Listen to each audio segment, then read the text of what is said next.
On se lance tout de suite. Alors, j'ai maintenant le privilège de présenter notre conférencière d'ouverture d'aujourd'hui, Andréane Désilet, qui remplace à pied levé Valérie Pelletier, que vous avez peut-être vu circuler dans la promotion au cours des dernières semaines. Valérie qui n'est pas avec nous aujourd'hui, mais qui demeure une grande inspiration pour cette section de la journée et qui va être dans nos pensées tout au long aussi avec Andréane. Alors, Andréane, elle est directrice générale de la maison Benoît Labre depuis 2016.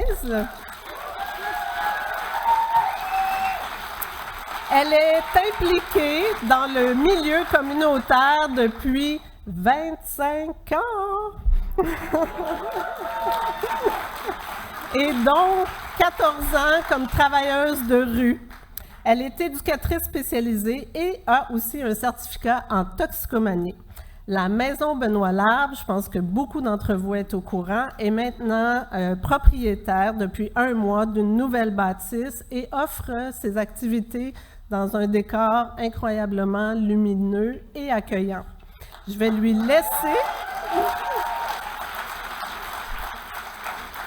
Je lui laisse le plaisir de nous parler de son projet et de quoi il est formé, mais quand même, je veux vous dire que juste le fait que ce projet voit le jour, c'est une victoire immense pour le milieu, autant de l'itinérance que le milieu associé à la réduction des méfaits et à la dépendance.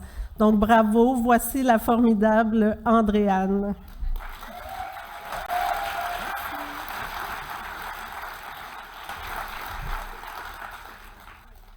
Bonjour, mon Dieu, c'est cool. OK.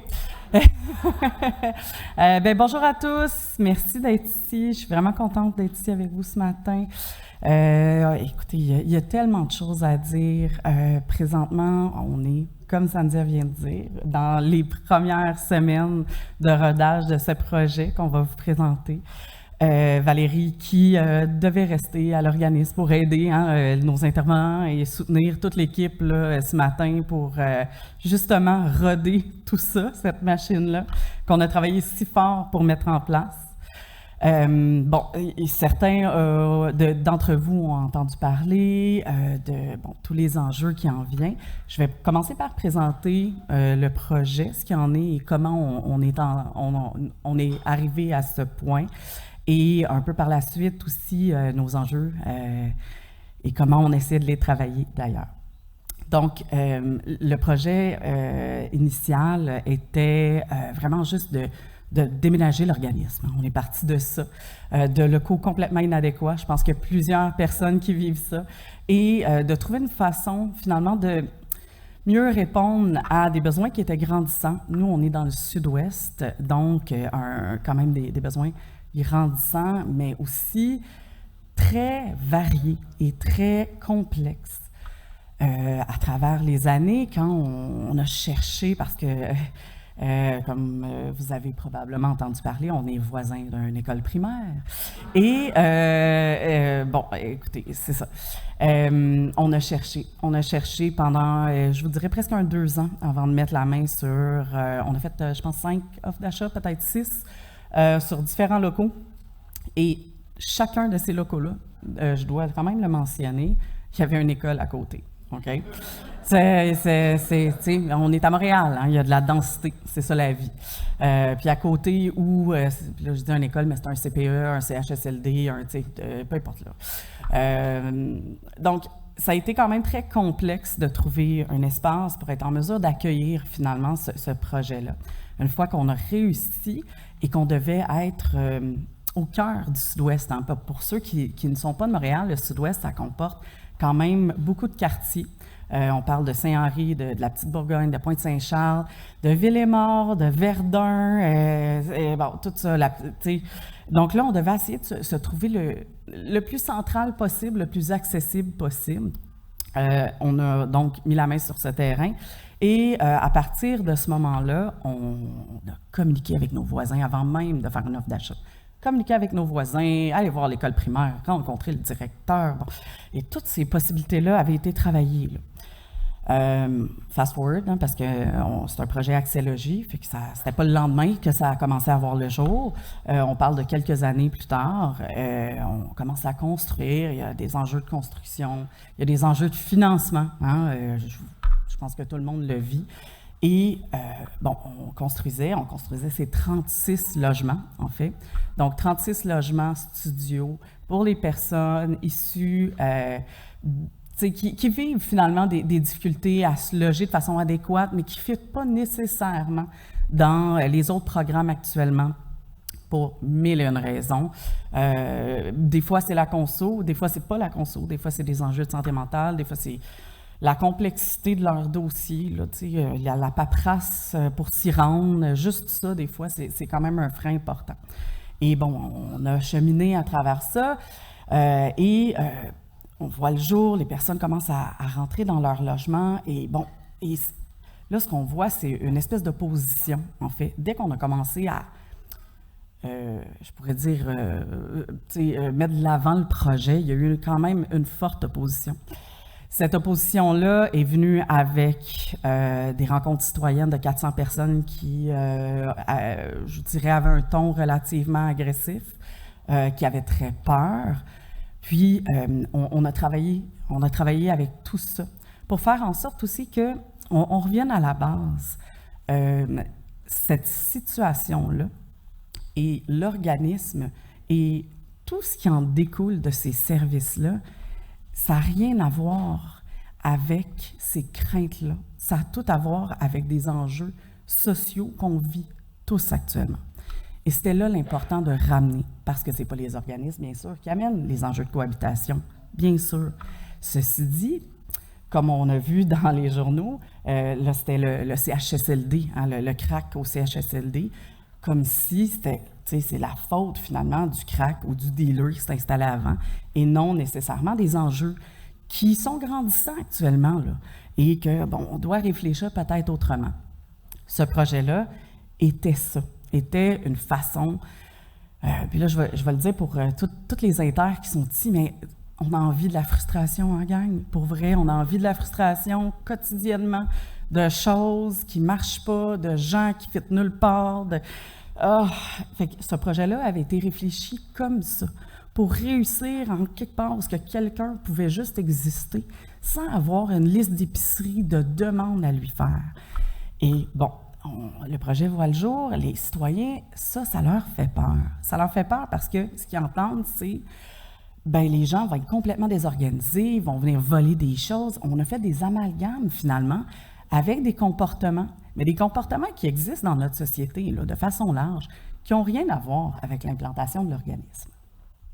On a travaillé ce côté-là fort, très fort avec nos concitoyens, avec des comités, avec un comité bon voisinage qui a lieu à peu près aux 3 semaines, avec des représentations. On a essayé aussi d'avoir le plus de soutien politique à travers ça aussi, parce que ça c'est important. Et c'est la partie qu'on oublie beaucoup, c'est que les politiciens qui mettent en place tous ces programmes-là, ce soutien-là, et des fois aussi ces balises complexes-là, c'est ça aussi qui nous permet finalement de naviguer à travers cette crise actuelle. Il faut un appui politique très fort pour être en mesure de naviguer à travers ça. Donc, on arrive, les citoyens pas contents, hein? Et là, on emménage. Je vous apprends une grande nouvelle, gang. Les gens ne se sont pas téléportés, OK? Fait qu'il y a eu, en effet, des gens qui emménageaient dans des logements avec un panier de stock. Le panier qu'on allait d'ailleurs passer à... parce qu'on a une salle anti-punaise, ma foi, cette victoire, gang. Salle anti-punaise. Oh mon Dieu, que c'est beau! Ça reste une grande victoire. Et oui, on passait le stock à la salle anti-punaise pour faire nos propres traitements et être un peu autonome dans la gestion de ces enjeux qui font partie de tout ça. Et, ça prend du temps. Donc là, évidemment, tous les journalistes filmaient les paniers de gens qui emménageaient parce que comme si comme si ça, c'était l'enjeu principal finalement, et que le portrait était celui-là. Donc, dans la première semaine, tout de suite, les gens se sont mis à réagir. Regardez ce que ça a l'air. Regardez comment c'est négatif. OK. Mais, tu sais, si on remet là dans le portrait de la donne, c'est aussi n'importe quel bloc, n'importe quel condo de 36 logements. Quand les gens ménagent, il y a des boîtes dehors, il y a du stock dehors, puis il y a du monde qui déménage le stock. Puis, bon, c'est sûr que les personnes en situation d'itinérance, mettons, dans la liste de priorités, payées pour un déménageur, pas tant. Donc, on s'est retrouvés, en effet, avec beaucoup de paniers, de beaucoup de stocks. Et ça a fait énormément réagir. Ça aussi, ça a été une grande pression. Donc, présentement, on vit cette espèce de pression-là, on est sous la loupe. Et ce projet-là qui tente de voir le jour et qui tente de bien répondre à, je ne veux pas dire toute la complexité parce que c'est pas vrai. Il y en a plein de monde qu'on ne sera pas capable de rejoindre. Mais le plus possible de le réfléchir, c'est ultimement 36 personnes qui ont des logements, qu'on ne leur demande pas d'être sobres et qu'on ne leur demande absolument rien à part se gérer. Tu sais, c'est ça, là, on peut-tu... C'est ça, les balises. Gère-toi. OK? Entre tes 4 murs, on va te demander de gérer. C'est sûr que si, bon, je ne sais pas, tu vas cogner partout, toute la nuit, dans toutes les portes, on va avoir une petite jase, tu sais, ça dérange tes voisins, c'est pas le fun. Mais, ultimement, c'est ça la gestion. Hein? On redonne le pouvoir aux gens. Et ce projet-là est parti de toutes ces frustrations, toute cette vision qu'on avait pour notre monde. Parce que c'est ça, là. Notre monde, ils ont le droit d'avoir un toit, ils ont le droit d'être bien, puis ils ont le droit d'avoir quelque chose qui est de la dignité. Hein?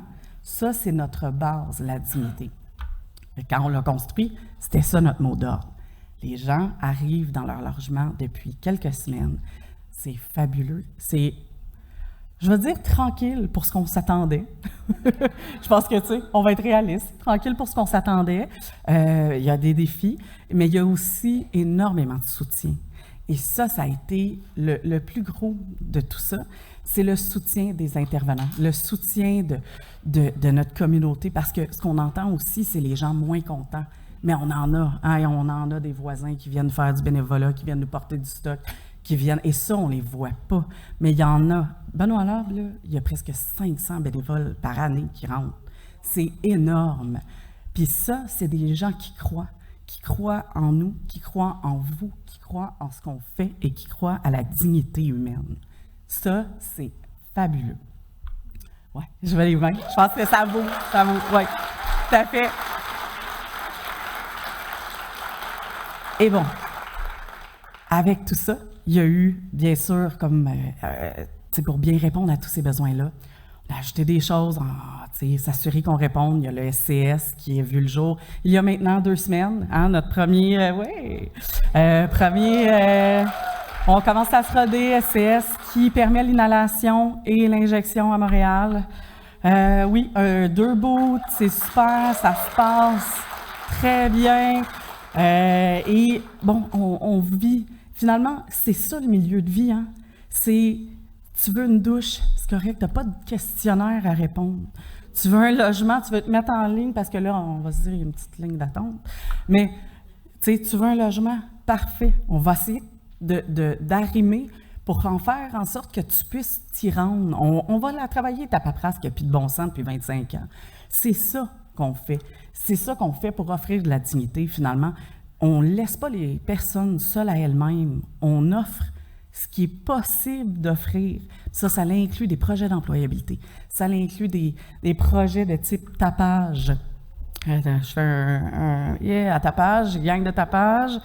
Oui, vraiment, tout à fait. Mais ça, c'est d'offrir toutes ces possibilités-là au sein du même organisme et de faire en sorte qu'on réponde et qu'on offre des possibilités, puis qu'on soit là avec la personne, puis qu'on écoute les besoins.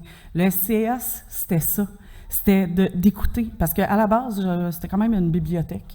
Peut-être, en termes de besoins, bibliothèque, SCS, on a fait certains choix, en effet.